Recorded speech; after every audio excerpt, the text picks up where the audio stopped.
now to that dramatic testimony in Bill Cosby's sexual assault trial.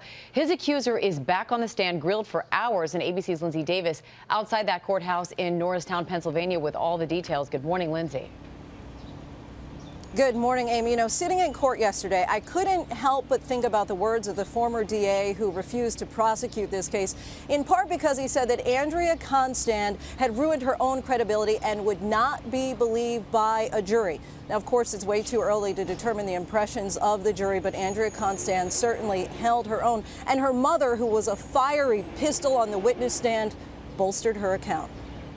Andrea Constand appeared composed and confident, despite the defense's attempts to harp on her prior inconsistencies in her statements to police. I thought she was wonderful. I mean, she's maintaining her cool. In 2005, the then DA refused to prosecute her case against Bill Cosby, citing Constand's credibility as an issue. But during the more than 7 hours of testimony spanning 2 days, the 44-year-old appeared unflustered, recounting what she says happened in 2004 at Cosby's Pennsylvania home, where she says the now 79-year-old drugged and sexually assaulted her. Constand denied the defense's attempts to suggest that she and the comedian had a romantic relationship. She also explained the 53 calls she made to Cosby after the alleged assault as simply her returning his phone calls out of concern for his position of power at Temple University, where she worked for the women's basketball team. This man is a trustee at Temple. She works for Temple. Of course she's calling him back. As for her initial claim that the incident happened in March instead of January, she simply testified, "I was mistaken." Constand's mother also took the witness stand Wednesday, at one point breaking down in tears, testifying that her daughter and Cosby were good friends. She viewed him like a father. He is 10 years older than even her own father. She went on to recount the first call she made to Cosby to confront him about her daughter's allegations. During the 2-hour call, she told the jury that Cosby apologized and told her he was a sick man. The prosecution still has several more witnesses to call, including a close friend of Andrea's, a toxicologist, and an expert on sexual abuse trauma. Of course, they still plan to introduce that now infamous deposition that Bill Cosby gave more than a decade ago about giving quaaludes to women. Amy? Yeah, a lot more to come on that. Lindsay, thank you. Let's bring in legal analysts Nancy Grace and Dan Abrams to talk more about this. And Dan, we know Constand completed her testimony. How do you think she held up during cross-examination? Look, it appears she held up very well. If she hadn't, this case would be over. If she hadn't been able to withstand tough questions, there'd be no chance of a conviction in this case. Look, there are inconsistencies in her story. There are problems. And this was the time when she was going to be able to answer them. And as a result, I think that the prosecution still has a real shot here. Nancy, overall, how do you think she did in terms of her testimony?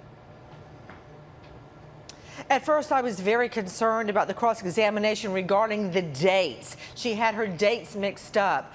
But when I look back at her testimony, she did incredibly.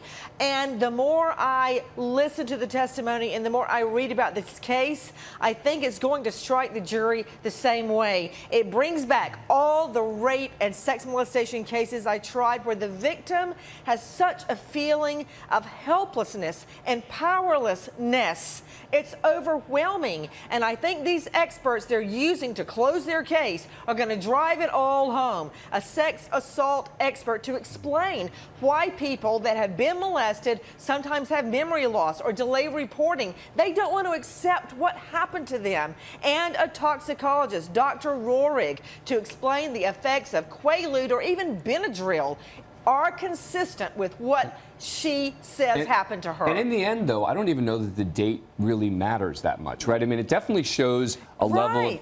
Yeah. I'll tell you why. Because the bottom line is she agrees something happened. He agrees something happened. Her mother agrees something happened. They all agree that an incident occurred at a particular place. The question of did it happen in January or not in January becomes less significant when everyone agrees it happened. And Nancy, do you think that they're saving that deposition for last as a strategy, the prosecution? Oh, yes. And that deposition, I'm telling you, it actually made me physically turn away from the page when I was reading it.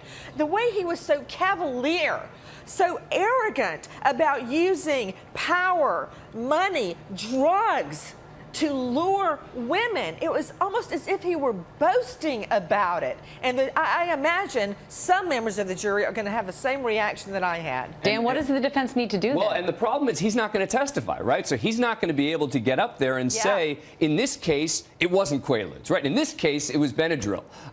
And that's a problem. Meaning, like it matters. Who's going to? Well, it does. Look, Nancy, this is not an easy case for prosecutors. You'd agree with that, right? Well, at first I was concerned, but after her testimony, I'm not as concerned. Now, what a jury's going to do with it, I don't know, because it's Bill Cosby, for Pete's sake, everybody's dad, the good guy. It's hard to believe. Yeah, I think this is still a tough case for prosecutors. I think Andrea Constand helped the prosecution's case a lot, but there was a reason that this case wasn't prosecuted. The mother, Dan. Yeah. What about the mother, Gianna? She got up there and let it rip. And she described that phone call. And you've got Cosby offering to pay for the girl's education, to fly the mom and the daughter down to Florida to discuss the incident. I mean, why would he do that? All right, well, the trial's expected to continue. There's a lot more to talk about. Nancy Grace, thank you. We appreciate it. Same to you, Dan, as always.